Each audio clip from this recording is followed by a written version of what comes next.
Et nous voilà repartis pour une période de carême, peut-être un éternel recommencement que ce carême. Nous sommes le mercredi des cendres et nous avons sûrement en mémoire les mercredis des cendres précédents, les temps de la Passion, les temps de Pâques. Et c'est vrai que ce temps particulier est marqué.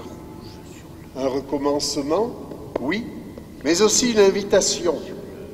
Revenez à moi avec le deuil, c'est la première lecture, mais aussi la joie d'une mine qui n'est pas défaite, c'est ce que nous dit l'Évangile. Entre ces états peut-être un peu contradictoires, mais plus compatibles qu'on ne croit, il y a des étapes que nous souligne le psaume et la seconde lecture. La purification du péché, la confiance en Dieu, la foi, ne pas laisser sans effet la grâce reçue de Dieu. Si déjà nous retenions ça, ce serait déjà pas mal. Mais c'est vrai qu'on oublie vite. Mais c'est d'abord repartir d'un état de pécheur qui est le nôtre. C'est d'abord reconnaître cet état, s'accepter dans cet état, accepter ce constat dur à admettre, il est vrai, mais non pas pour y rester, bien entendu, pour offrir cet état à celui qui a le pouvoir de nous en libérer, celui qui nous aime tel que l'on est, non pas pour nous maintenir en état, non et non, mais pour que nous sachions accepter nos faiblesses, une condition indispensable à tout effort de croissance spirituelle. Accepter nos faiblesses, condition indispensable à tout effort de croissance spirituelle, là encore, un message important pour ce temps de carême. Une étape qui rejoint pleinement le sens de l'évangile de ce jour, à savoir l'humilité, qui est mise en avant au fil des différentes lectures. Seule attitude qui accompagne le bien que l'on peut faire, l'aumône, la prière, le jeûne, qui finalement résume bien notre mission en ce monde, et pas seulement pendant les temps de carême. C'est aussi cette humilité qui va nous aider à nous accepter tels que nous sommes. Quand nous pouvons le recevoir, le sacrement du pardon, de la réconciliation, va nous y aider également. À défaut, il n'est pas interdit de rencontrer un prêtre pour partager humblement sa condition de pécheur. Je me souviens, il y a 4-5 ans, lorsque j'étais dans le diocèse de Saint-Étienne, j'ai été invité au titre de la pastorale familiale dans le diocèse de Lyon. Et là, j'ai été à la fois acteur et témoin d'une veillée préparée pour des personnes que l'on dit divorcées, remariées, autrement dit, en nouvelle union de couple. Je ne suis pas là pour juger, je suis chargé de cette mission pour le diocèse, et je l'étais pour le diocèse de Saint-Étienne. Eh bien, toutes les personnes qui étaient là étaient invitées, si elles le souhaitaient, à rencontrer un prêtre. Qu'elles reçoivent ou pas le sacrement de réconciliation, selon leur état et leurs possibilités. Eh bien, je peux vous assurer que sur 80 à 100 personnes, la paix qui a été obtenue pour cette veillée, dans cette limpidité de l'Esprit Saint qui répand sur chacun ses grâces, cette paix était assez incomparable. Et nous avons vécu là, dans la crypte de la basilique de Fourvière, une veillée extraordinaire, dans cette foi retrouvée. On ne peut pas témoigner de sa sainteté personnelle, souvent mise à mal. C'est d'ailleurs pour cela que ce n'est pas un critère pour prêcher, heureusement pour moi. Mais on est appelé souvent, les uns et les autres, à témoigner de notre faiblesse, de notre petitesse, à condition de les orienter vers Dieu, parce que lui peut en faire quelque chose de vrai et de cohérent pour que grandisse le royaume. Lorsqu'on fait un sport, c'est un peu pareil. On fait d'abord un petit parcours initiatique, on fait peut-être un bilan pour savoir comment on va évoluer dans le sport, qu'il soit de compétition ou pas, peu importe, pour savoir d'où on part, pour voir où on arrive. Il en est de même de notre foi. S'accepter tel que nous sommes, un vrai miracle impossible sans l'amour de Dieu pour nous, un Dieu qui nous aime inconditionnellement, quel que soit notre péché. C'est peut-être le plus dur à comprendre pour nous. Évidemment qu'il ne nous invite pas à rester dans notre péché, ni à nous y complaire, mais il nous aime tels que nous sommes. Il nous aime tels que nous sommes. Point de départ, comme dans le sport. Ce comportement inconditionnel n'est hélas pas le nôtre. Nous ne supportons souvent pas nos faiblesses, nos défauts, eh bien parce qu'ils nous dévaluent, parce qu'ils nous font perdre notre superbe devant nous, devant les hommes, devant ce monde où la compétition règne trop souvent en maître. Du coup, le déni devient très à la mode.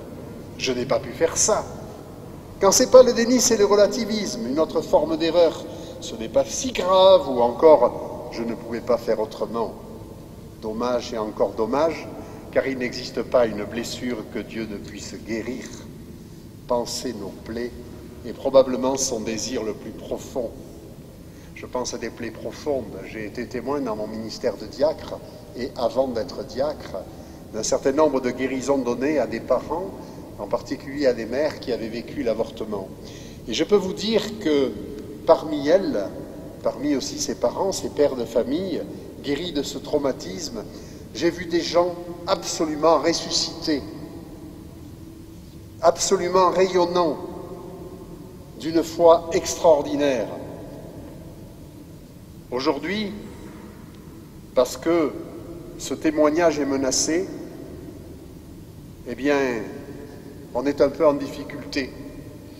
Ceux qui se fient au prêt-à-penser de ce monde en seront peut-être heurtés.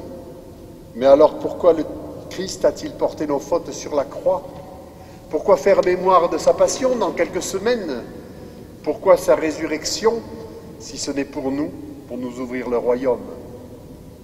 Il vaut mieux pour nous que le relativisme ambiant, destructeur et hypocrite soit mis à mal. L'Évangile nous reparle de cet aspect de l'hypocrisie. Les personnes pardonnées, guéries de grandes fautes, sont parfois effectivement plus rayonnantes que nous, et saint Paul en témoigne le premier, puisqu'il avait assassiné au nom de Dieu. Ça nous dit quelque chose dans ce que les médias nous servent quotidiennement. Alors que ce carême soit pour nous, pour chacun d'entre nous, un programme qui s'ouvre sur l'accent d'une nécessité quotidienne à faire cette aumône, cette prière et ce jeûne, les mots-clés de la liturgie de ce jour. Autrement formulé, on pourrait parler du don de soi, sous des formes diverses et pas seulement pécuniaires. L'aumône, c'est bien plus que ça. On peut parler de la relation à Dieu, avec la seule volonté de Dieu comme seul guide. On peut parler de la pénitence, là encore sous des formes diverses qui ne concernent pas, vous l'avez compris, que la nourriture. Confiance. La prière nous guidera par l'Esprit Saint vers la pénitence et le partage. La prière qui passe par un forfait illimité permanent, conclu avec le Seigneur, bien supérieur à la 4G de nos portables. Son contenu peut être altéré par nos faiblesses de discernement, mais le canal, lui, est parfait et offert en permanence. Aucun opérateur téléphonique ne peut être à la hauteur de cette prestation et de cette gratuité. Aucun opérateur téléphonique n'offre une telle prestation à tous et sans aucune distinction. Sans bug aussi. Et c'est de cette relation que nous vient la joie surnaturelle qui caractérise la présence de Dieu en nous. C'est de cette relation que nous pouvons vivre en particulier dans l'adoration eucharistique, mise en place cette année de façon permanente dans la paroisse. C'est de cette relation que nous vient l'amour des frères, cet amour du prochain qui nous anime et qui nous rend heureux. Pas seulement, bien sûr, dans les moments privilégiés de l'adoration, mais bien dans toute notre vie. La joie, la paix sont ces signes visibles de la présence de Dieu dont nous avons à témoigner en permanence, comme l'adoration. Et nous avons à témoigner pour le monde et dans le monde. La vraie joie, c'est celle qui peut se manifester bien au-delà des circonstances de notre vie. On dit parfois de l'un ou de l'autre, il a tout pour être heureux. Vous savez, c'était un dicton, une formule populaire, beaucoup utilisée, un peu trop souvent d'ailleurs, à notre goût. Il a une bonne santé, un bon travail, de beaux enfants, un mari, une femme adorable, une belle maison, une belle voiture. Tant mieux qu'il ne vienne pas se plaindre. Mais ce n'est pas seulement de ça que l'on a besoin. Tant mieux si l'on a. De quoi? Peuple stupide et sans sagesse, nous dit l'Écriture, si les critères du bonheur se limitent là, notre recherche sera toujours vaine et insatisfaite. Comment pourrions-nous comprendre le sourire des enfants de la rue? Comment nous pourrions comprendre l'espérance des personnes lourdement malades ou handicapées, qui pour certaines nous offrent aussi gratuitement des leçons de bonheur? Alors frères et sœurs, profitons donc de ce temps béni qui commence aujourd'hui pour nous rapprocher de toutes ces personnes qui pourraient bien devenir pour nous nos maîtres dans la recherche de la vraie joie, du vrai pardon et de la paix véritable, et de toutes ces personnes qui incarnent le Christ, source de toute vie. Amen.